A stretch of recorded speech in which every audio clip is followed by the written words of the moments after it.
this world wasn't always so small and petty. Thousands of years ago, while the rest of men prayed to gods, the Valyrians became them. Through magic or sheer will, they mastered the greatest creatures in history. A horse grants man dominion over the land, a ship over the sea.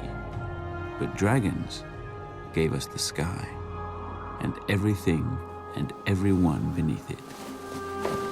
At its height, my ancestors ruled the known world. Whatever parts we didn't weren't worth knowing. Our capital of Valyria shamed the magnificent cities of the east, for hammers and chisels were no match for dragon fire and sorcery. It was a city and an empire built to last until the end of time. It didn't. 400 years ago, the doom fell on Valyria.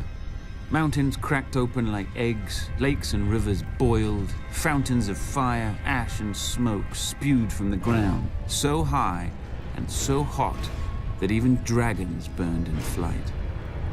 The land splintered, and the angry sea rushed in. In hours, the greatest city in history became history. But my ancestors didn't burn or drown with the rest of their race. 12 years before the doom, despite the sneers of his rivals, Aenar Targaryen abandoned the capital with his family.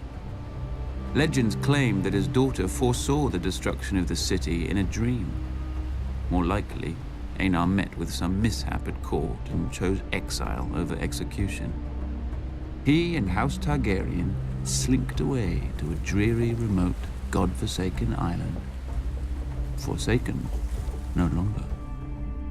With arts now lost to the world, we transformed a tiny outpost into Dragonstone, a fortress fit for the last dragon lords. Then Aenar's descendants settled into it like a tomb for their lost homeland. Until Aegon. When he looked east, he saw the past, old, tired, dead. But when he looked west, he saw the future. Gold in the ground, gold in the fields, and no dragons in the sky but his.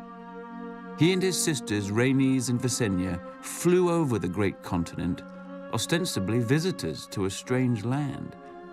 But when Aegon returned, he ordered construction of a massive table carved in the shape of Westeros, with all the notable rivers and mountains that they had seen.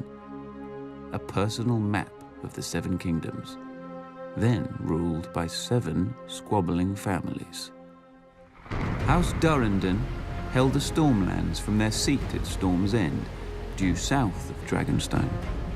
House Hora of the Iron Islands had also conquered and enslaved the Riverlands and ruled them from Harrenhal, a monstrous castle rising on the shore of the God's Eye. House Stark held the frozen wasteland of the north, the oldest, largest, and emptiest of the kingdoms. House Lannister held the Westerlands, the wealthiest kingdom, thanks to their gold mines. House Gardner held the Reach, the second wealthiest kingdom, thanks to their crops. House Arryn held the Vale, or rather the Vale held them. The mountains were impassable, except through the Bloody Gate, which had never been taken.